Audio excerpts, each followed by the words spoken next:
तरोताजा हरा भरा रहेगा, कोई गुल बाकी रहेगा, नए चमन रह जाएगा, पर रसूलुल्लाह का दीने हसन रहेगा। ये सब होता रहेगा। जिसका दिमाग कमजोर है, जिसका विचार कमजोर है, जो सर से लेके पांव तक गुनाह कबीरा की कीचड़ में धंसा हुआ है। नमाज फर्ज हुई थी 15 साल में, 75 साल का बुढ़ा हो गया। नमाज 45 साल की इसके जिम्मे कजा है। उसका एहसास नहीं कि मैं कल अगर मर गया, चक्कर आया, कब्र में मैं गया, इंडिया संभल अपनी जगह रहेगा, कब्र में फरिश्ता के मुझसे सवाल करेगा, मां मन रब्बो का, मां दीनों का, मां कुंत तकुल फी हक़ हाज़र रजुल। वहां अब उसका अपना ख्याल नहीं कि कल मरेगा, 2 गज जमीन में जाएगा। 1 करोड़ गुना है, संभल पे तबसरा है, अजमेर पे तबसरा है, फिलिस्तीन पे तबसरा है, यूक्रेन पे तबसरा है। फराइज़ व वाजिबात की अदायगी के बाद जो तबसरा करे वो तबसरा सही है। जो अल्लाह की बारगाह में दुआ करे रो रो कर अपने भाई के लिए, वो तबसरा सही है। ये तबसरा टीवी देखने वाला, नंगी फिल्में देखने वाला, तारी शराब पीने वाला, झूठ बोलने वाला, एक वक्त की नमाज छोड़ना हराम और गुनाह कबीरा है, ये नमाजें बेदर्दी से छोड़ने वाला, ये इसके पेट में इस्लाम का दर्द पैदा हो रहा है। ये तबसरा करने बैठे हैं कि इस्लाम का क्या होगा, मुसलमान के फ्यूचर का क्या होगा। बोल के तेरे पेट का क्या होगा। अगर तुझको वोट नहीं मिला तो तेरे पेट का क्या होगा। अगर तुझको पैसे नहीं मिले तो तेरे बच्चे का क्या होगा।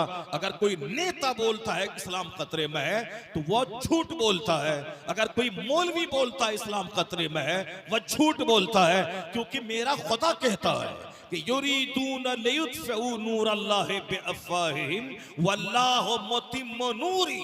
या मुशरिक अपने मुंह से इस्लाम का चिराग बुझाना चाहते हैं, अल्लाह उसको पूरा करना चाहता है। इसलिए इनके चाहने से नहीं होगा, जो अल्लाह चाहेगा वही होगा। तो अल्लाह हर घर में इस्लाम पहुंचा के रहेगा, हर कच्चे पक्का घर में इस्लाम पहुंचा के रहेगा। इसलिए आज हालात पे तबसरा नहीं, अपने हालात पे इस्लाम का मुस्तकबिल तो सुनहरा है, अलबत्ता बद अमल मुसलमान का फ्यूचर खतरे में है। मुसलमान का फ्यूचर खतरे में है, इस्लाम का फ्यूचर खतरे में है नहीं है। इस्लाम तो वो है कि अल्लाह जब इस्लाम मुसलमानों की तादाद बढ़ाना चाहता है तो इस्लाम मिटाने आता है, उसी को मुसलमान बना के इस्लाम का कैडर बना देता है। उस वक्त बड़ा गुस्सा आता है जब शराबी इस्लाम के बारे में तबसरा करता है, अपने बाल बच्चों को नहीं संभालने वाला वो तबसरा करता है, सारा काम हिंदुओं काफिरों जैसा। और ये आलिम के खिलाफ दफ्तर लेके बैठा हुआ है, पीर के खिलाफ दफ्तर लेके बैठा हुआ है। चुपचाप खाना खाओ, पाखाना करो और मर जाओ, इसके आगे ज्यादा मत बोलना। ये वहां हो गया, वहां हो गया। तो तुम्हें मालूम है हदीस में क्या आया है? हदीस में आया है कि इतना कत्ले आम दुनिया में होगा कि आदमी का पांव इंसान के खून में धंस जाएगा, मिट्टी नहीं मिलेगी, इतना खून बहेगा। कहां? फिलिस्तीन में, मुल्क शाम में, फिलिस्तीन में इतना खून बहेगा, मिट्टी नहीं मिलेगी कि लोग उस पर पांव रख सके।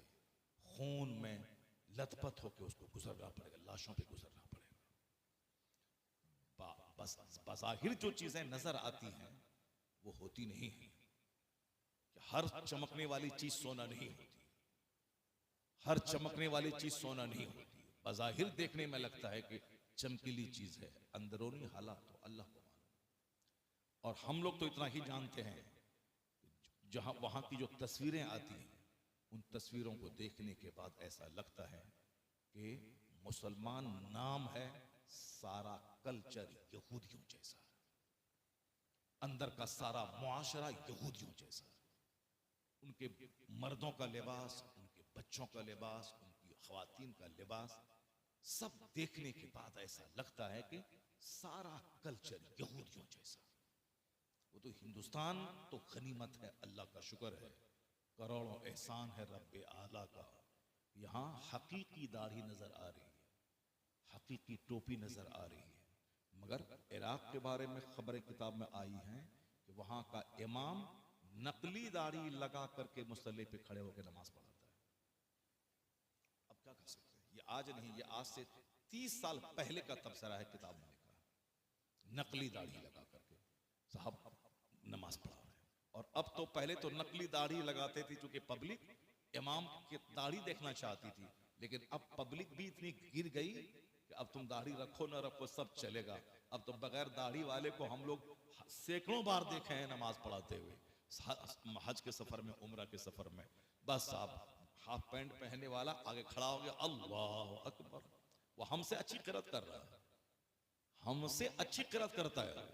क्योंकि आमतौर पर सबको मालूम है कि हमारे मदारिस में तकरीर पे, नात खानी पे और साहब मंतिक फलसफा पे बहुत जोर दिया जाता है। कुरान पाक की तजवीद पे, मखारिज की अदायगी पे बहुत कम जोर दिया जाता है। देवबंदी वहाबी के यहाँ वहाँ का बच्चा भी हमेशा कुरान गुनगुनाता रहता है, इसलिए वहाँ का जो गबी कुंद जहन, जो गिरा हुआ लड़का स्टूडेंट है वहाँ का, वो भी हमारे अच्छे स्टूडेंट से अच्छा कुरान पढ़ता है। उनके यहाँ जो गिरा हुआ स्टूडेंट है तो अब खूब महारत होती है उसकी। अरब ममालिक में इंजीनियर है, डॉक्टर है, जबरदस्त कुरान पढ़ रहा है, गाड़ी का ड्राइवर है। वहां चूंकि गाड़ी में, बस में, मॉल में, हर जगहों पे तिलावत ही का माहौल है, इसलिए वहां अच्छा कुरान का लहजा बड़ा अच्छा पढ़ने का उसका है। हाफ पैंट है, सर पे टोपी नहीं है, टी शर्ट है, आगे खड़ा हो गया, पीछे में 100 आदमी उसी तरह खड़े हो गए, अल्लाह अकबर। अब कुरान सुनिए, जबरदस्त पढ़ रहा है। अब वो दाढ़ी का कोई माना नहीं, इस्लामी लिबास का कोई माना नहीं। वो तो इंडिया हमारा सलामत है कि इमाम साहब अगर शर्ट पहन ले तो सारे गांव में हल्ला मच जाएगा, कोई उसके पीछे नमाज नहीं पड़ेगा। अगर इमाम साहब पैंट पहन लें तो इमाम साहब की छुट्टी हो जाएगी, जबकि पैंट पहनना हराम नहीं है, शर्ट पहनना हराम नहीं है। पैंट पायजामा की तरह एक कपड़ा है, पहन लिया चलेगा, लेकिन चूंकि आलिमाना लिबास नहीं है इसीलिए पब्लिक हमारी पसंद नहीं कर रही है।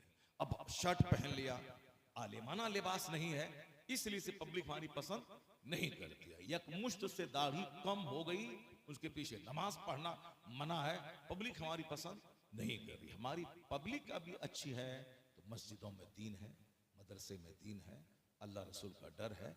वहां चूंकि मौलवी भी, पब्लिक भी सब एक जैसे लिबास, जाके देखें उसका साहब, वहां का जो मदरसे का चांसलर है वो टाई लगाया हुआ है, कोट पैंट पहने हुआ है, और बातें इतनी के फर्राटे से 24 घंटे अरबी में बातें कर रहा है। इल्म है ज्यादा मगर अमल नहीं है। नतीजे में जो हालात पेश आ रहे हैं, हुजूर ने कहा था, एक हदीस पाक में आया है, मदीने का एक शख्स हजरत ज़ियाद नाम का, उस हुजूर ने खतरे के बारे में खबर दी, एक वक्त ऐसा आएगा कि इल्म दुनिया से उठ जाएगा। एक सहाबी ने कहा कि सरकार कैसे उठेगा, हम पढ़ रहे हैं, अपने बच्चों को पढ़ाएंगे, मेरे बच्चे अपने बच्चों को पढ़ाएंगे, वो अपने बच्चों को पढ़ाएंगे, फिर इल्म दुनिया से उठेगा कैसे? आका फरमाते हैं, ए ज़ियाद, मैं तुमको मदीने का फकीह समझता था मगर तुम मेरी बात नहीं समझ पाए, मैं क्या कहना चाहता हूं। मैं तुमको बड़ा फकीह, बड़ा आलिम समझता था, अब कैसी बातें तुम करते हो? हुजूर कहते, ये यहूदी तौरेत नहीं पढ़ते हैं, ये नसरानी ये इंजील नहीं पढ़ते हैं। हुजूर ने कहा, ये यहूदी या नसरानी, मिशकात शरीफ में हदीस आया, ये यहूदी या नसरानी ये तौरेत और इंजील पढ़ते हैं मगर अमल नहीं करते, अमल नहीं करते। यही हाल तुम्हारा होगा, तुम कुरान पढ़ोगे, अमल नहीं करोगे। इस तरीके से एक खतरनाक हालत पैदा हो जाएगी, अमल जब नहीं रहेगा। तो अब देखिए मखारिज की अदायगी, खा, गैन, ज़ाल, ज़ाल, दाद, खूब मखारिज की अदायगी कराई जा रहा। हैन यहां से निकला, गैन यहां से निकला, ज़ोहर गायब, असर गायब, झूठ, फलन, फंद, फरेब, हरामखोरी, मदरसा, मस्जिद का क्या है, इधर मखारिज की अदायगी। हदीस में आया है कि लोग इस तरह से अल्फाज सीधा करेंगे जैसे लोग तीर कमान पे चढ़ा के निशाना लगाते हैं। हदीस में आया उसी तरह से लोग अल्फाज को, हुरूफ को सीधा करेंगे। और देखिए क्या हो रहा है, एक एक घंटे तक मशक कराई जा रही, रटवाया जा रहा है। ये रटवाना, तजवीद ये सही है, लेकिन अमल के बगैर कुछ नहीं, अमल के बगैर कुछ नहीं। ये बातें इसीलिए हैं ताकि बज़ाहिर कुरान अच्छा पढ़ा जाए, और कुरान सिर्फ अल्फाज को दोहराने के लिए नहीं नाज़िल हुआ है। Quran has been revealed to read it, to understand it, to consider in it. Quran नाजिल हुआ है ताकि इसकी तिलावत की जाए, इसके मानी में गौर किया जाए, कुरान पाक की तालीमात पर अमल किया जाए, फिर ये कुरानी पैगाम आम कर दिया जाए। इतने बड़े प्लान के तहत कुरान नाजिल हुआ है। लोग छिलका लेके रह गए, हाँ गहन लेके रह गए। बाकी कुरान जिस काम के लिए नाजिल हुआ है, अम्र बिल मारूफ करने के लिए, नेक बनने नेक बनाने के लिए, उस पहलू को छोड़ के छिलका लेके लोग रह गए। क्या हदीस में आया है, कमान पे तीर सीधा करने की तरह लोग अल्फाज सीधे से निकालेंगे, लेकिन कुरान उनके हल्क से नीचे नहीं उतरेगा। कुरान उनके हल्क से नीचे नहीं उतरेगा। वो कुरान पढ़ेंगे और फौरन कहेंगे पैसा लाओ। अब मैंने ऐसे बहुत सारे लोगों को देखा, माह रमजान में घर घर घूम रहे हैं, अच्छा कारी हैं, तिलावत किया, बना पैसा लिया, समेटा, उसके घर में चले गए, वहां कुरान पढ़ा, पैसा लिया, चला गया।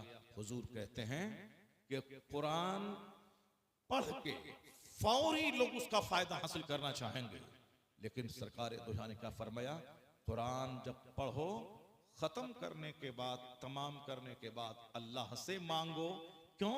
एक कौम ऐसी आने वाली है जो कुरान पढ़ के अल्लाह के बंदों से मांगेगी, इसलिए तुम कुरान पढ़ो, अल्लाह से सवाल करो, अल्लाह तुम्हें अता करेगा।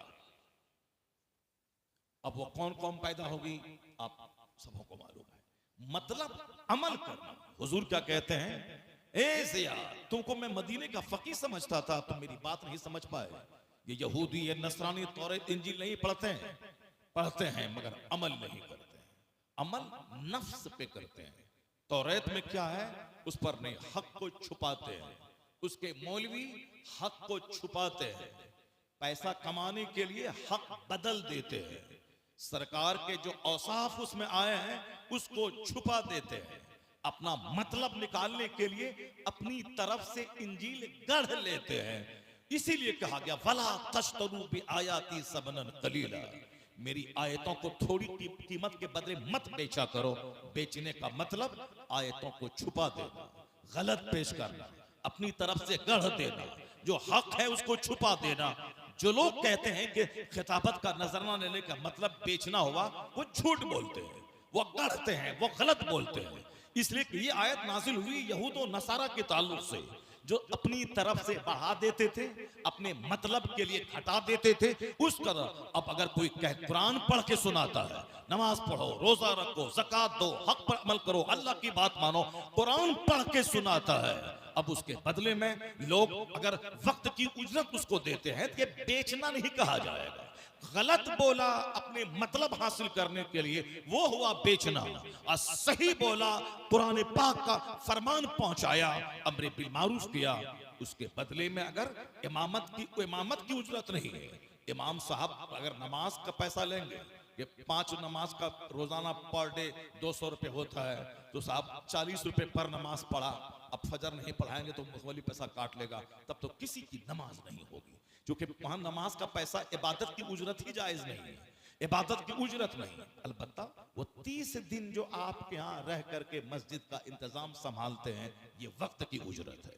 कुरान पाक पढ़ाने की कोई उजरत नहीं है, आपके यहाँ रह करके जो टाइम देते हैं, ये उसकी उजरत है। अम्रे बिल मारूफ, दीन की बात सिखाने की कोई उजरत नहीं है। ये जो टाइम देते हैं, सफर खर्च करके आते हैं, आप वक्त देते हैं, इसलिए उस वक्त की ये उजरत है। नफ्स ही कुरान सुनाने की, नमाज पढ़ाने की, हिफ्ज करवाने की, दर्स कुरान, दर्स हदीस देने की कोई उजरत नहीं।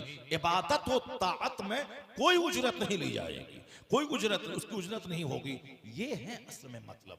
बस हाथ में कलम है, फेसबुक है, जड़ दिया, ये साहब बेचने का मतलब हुआ, ये बेचा जा रहा है। कुछ तो है नहीं, बस सिर्फ हसरत और जलन सीने में है। ऐसी नहीं काबिलियत पैदा कर